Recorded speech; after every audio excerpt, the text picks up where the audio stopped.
পাঁচ ওয়াক্তের নামাজের পরে এই আমলটা যদি কারোর কাছে আইসা যায়, আল্লাহ তাদের দুনিয়ায় 5 লাইনে, পরকালে 2 লাইনে, 7 লাইনে আল্লাহ তাদের লাভবান বানিয়ে দিবেন। দুনিয়াতে কি?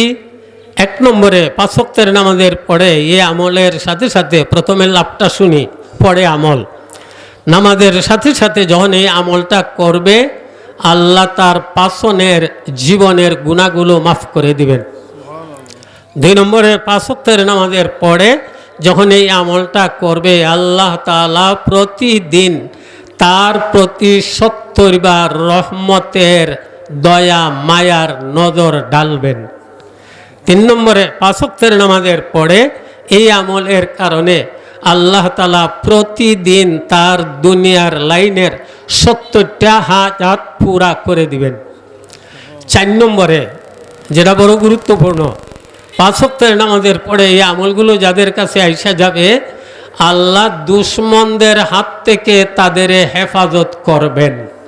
দুশমন জিন দুশমন হোক, মানুষ দুশমন হোক, সর্বপ্রকার দুশমনের হাত থেকে আল্লাহ তাদের হেফাজত করবেন। 5 নম্বরে আল্লাহ শুধু এই আমলের বদলে দুশমনদের হাত থেকে হেফাজত করবেনই না, বরং দুশমনদের উপর আল্লাহ তাদের জয়ী বানিয়ে দিবেন। আজকে যদি আপনি গবেষণা করেন, তাল্লাশি দেন, পত্রপত্রিকা দেখেন, পৃথিবীর খবর নেন, সারা পৃথিবীতে মুসলমানেরা নির্যাতিত। কেন? আমল ছেড়ে দেওয়ার কারণে। বলেন সবাই, নবীর কথা সত্য না মিথ্যা?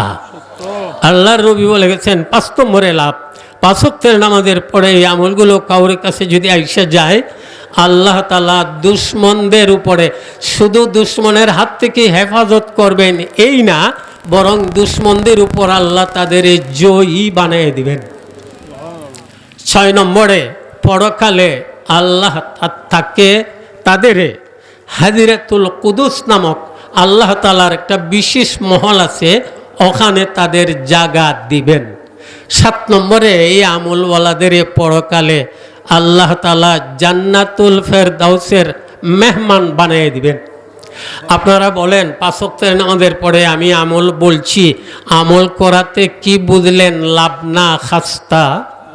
নেকি তো নেকি, পরকালে বেহেশত, আর দুনিয়াতে আপনি বুক পোলায়ে চলতে পারেন, কোনো দুশমন আমার কোনো ক্ষতি করতে পারবে না।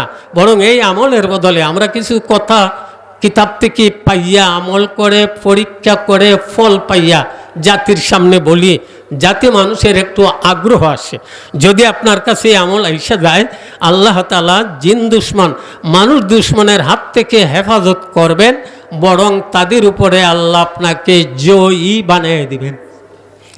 এখন আসুন আমল কি? 1 নম্বরে সূরাতুল ফাতিহা আসেনি আপনাদের এলাকায়? আলহামদুলিল্লাহ, সূরা নবীর কথা, সূরাতুল ফাতিহা শিফাউন লিকুল্লি দা। আলহামদুলিল্লাহ, সূরাখানা হইল সর্বরোগের ঔষধ। নবী সত্য, নবীর কথা সত্য, আপনি আমল করে দেখেন। আবু সাঈদ খুদরি রাদিয়াল্লাহু তাআলা আনহু একটা গ্রামের কিনারে দিয়ে যাইতেছেন, দেখা যায় গ্রামের মধ্যে হাই হুল্লার আওয়াজ। যাইয়া দেখেন একটা বিষধারী সাপ খামড় দিছে, বেটা বেহুশ মরণাপন্ন। আবু সাঈদ খুদরি রাদিয়াল্লাহু তাআলা আনহু তার মাথায় আঙ্গুল রেখে সূরাতুল ফাতিহা আলহামদুলিল্লাহ সূরা পড়ে ফু দিলেন, দম করলেন, দেখা যায় মাথায় লইরা উঠছে। বুকের মধ্যে আঙ্গুল রেখে আলহামদুলিল্লাহ সূরা পড়ে ফু দিলেন, দেখা যায় বুকেও লড়া দিছে। আঁঠুর মধ্যে আঙ্গুল রেখে আলহামদুলিল্লাহ সূরা পড়ে ফু দিলেন, আঁঠুও লড়া দিছে। পায়ের আঙ্গুলে আঙ্গুল রেখে আলহামদুলিল্লাহ সূরা পড়ে ফু দিলেন, পায়েও লড়া দিছে। দেখা যায় আল্লাহ তাআলা তার হুঁশ ফিরাইয়া দিছেন। সে একটু আগে যেন ছিল মরা, আল্লাহ তারে পুরাভাবে হুঁশ ফিরাইয়া দিয়া লোকটা সোজা দাঁড়িয়ে গেছে। মেরে মোহতরম, যদি আমাদের কথা বলি, যেটা পরীক্ষিত 2012 সনে আমরা ভারতের দিল্লি থেকে মহারাষ্ট্রের দিকে আমাদের সফর, রেলওয়ে 28 ঘন্টার রাস্তা। ওই দেশের রেলওয়ের ডাব্বাগুলো থাকে 6 সিটা। আমরা বাংলাদেশি 3 জন, ভারতের শিখেরা 3 জন। একটা শিখ সিটের মধ্যে পড়ে আছে, মরণাপন্ন, কথাবার্তা নাই, বেহুশ, কেউ হাত টিপে, কেউ মাথা টিপে, কেউ ফাও টিপে। তো আমরা জিজ্ঞেস করলাম কি ব্যাপার, তারা বলতেছে তার পেশাব পায়খানা বন্ধ হয়ে গেছে, ডাক্তার বলছে বাঁচার কোনো উপায় নাই, সে মারাই যাবে, আমরা তাকে বাড়ি নিয়ে যাইতেছি আপনদের যাতে দেখে, মরা ছাড়ার কোনো গতি নাই। আমাদের এক সাথী বলতেছে যে আমাদের একটা ফানি পড়া আছে, আপনারা যদি অ্যাটেন্ড করেন আর পান করেন হয়তো লাভ হবে। তো তারা বলতেছে আপনারা বাংলাদেশি এই মুসলমানেরা আপনাদের পানি পড়া নিমু না। হে আস্তে আস্তে বলে, হে আস্তে আস্তে বলে, দেখি তাদের পানি পড়াটা দেও, দেখি আল্লাহ আমাকে বাঁচায়নি। আমি উপরের সিটে তারে দেখিয়া জোয়ান মানুষটা, এই দাড়ি, জোয়ান, বড় স্বাস্থ্য, বড় মায়া লাগলো।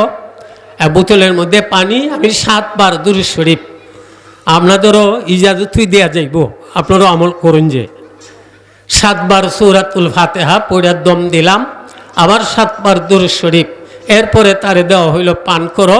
পান করার সাথে সাথে বলতেছে আমাকে বাথরুমে নিয়ে যাও। বাথরুমে নেওয়া হয়েছে, পেশাব হয়েছে, পায়খানা হয়েছে, আল্লাহ যেন তারে মরণের ঘাট থেকে জিতা করে দিলেন। আওয়াজ দিয়ে সবাই বলেন সূরাতুল ফাতিহা, নবীর কথা, শিফাউন লিকুল্লি দা, সর্বরোগের ঔষধ।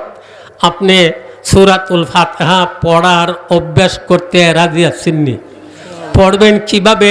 প্রেসক্রিপশন নেন আলিমগঞ্জ থেকে, নবীর আমল, নবীর জীবনীতে পাওয়া যায়। 5 ওয়াক্তের নামাজের পরে একবার করে পড়া, আপনি 5 ওয়াক্তের নামাজের পরে একবার করে পড়েন। আরও যদি লাভ শুনেন, সূরাতুল ফাতিহার নদীর না আছে তাওরাতে, না আছে জাবুরে, না আছে ইঞ্জিলে, না আছে কোরআনে। আপনি যদি সূরাতুল ফাতিহা একবার পড়েন, মনে রাখেন আপনি যেন আসমানি 4খান কিতাব একবার খতম করলেন। এইটুকু একটা সুযোগ আপনার হয়ে গেল। 1 নম্বরে সূরাতুল ফাতিহা বলেন সবাই 5 ওয়াক্তের নামাজের পরে একবার করে পড়তে রাজি আছেন? যত পারেন আরও বেশি বেশি পড়েন। আমাদের কাছে লোকজন আসে রোগ রোগ আর রোগ, ঠিক আছে সূরাতুল ফাতিহা পড়ো, নবীর কথা, সূরাতুল ফাতিহা সর্বরোগের ঔষধ। 2 নম্বরে আয়াতুল কুরসি।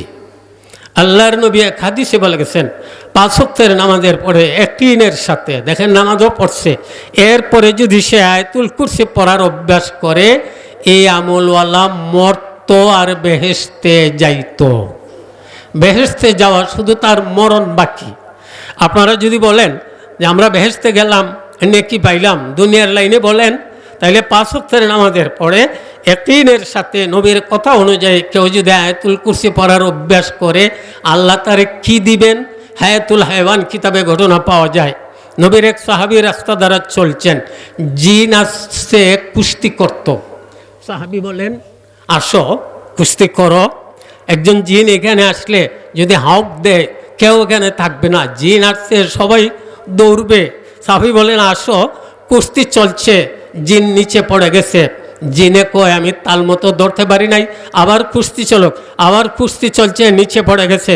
হ্যাঁ কয় এখনও আমি সুবিধা মতো ধরতে পারি নাই, আবার কুস্তি চলক। 3য়বার কুস্তি চলছে, জিন নিচে পড়ে। 3য়বারে কয় ও নবীর সাহাবী, মনে হয় আপনার কাছে আয়াতুল কুরসির আমল আছে। এ নবীর সাহাবী, যাদের কাছে আয়াতুল কুরসির আমল থাকবে, আমি জিন না শুধু সকল জিনে মিলেও তার সঙ্গে কুস্তিতে পারবে না।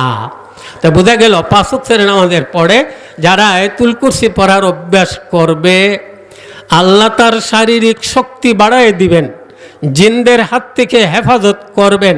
এমনকি বলা হয় যে ঘরে ঘুমানোর সময়ে আয়াতুল কুরসি পড়ে ঘুমাবে, এই ঘরে জিন ভূত প্রেত ঢুকতে পারে না।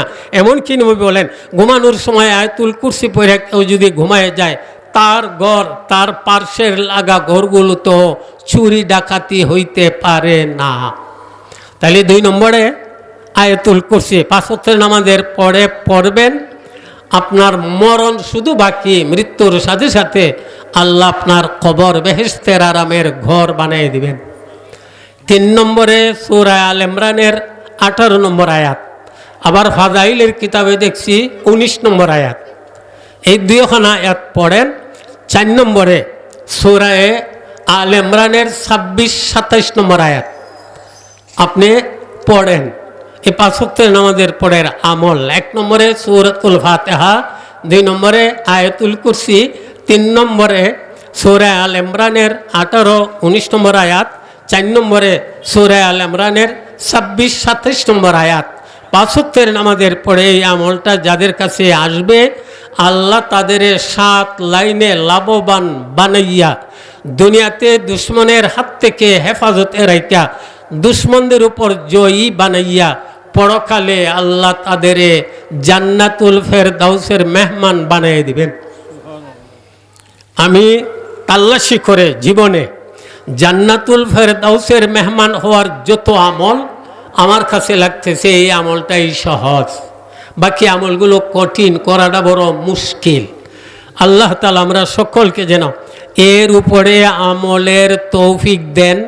আওয়াজ দিয়ে সবাই আমিন বলেন।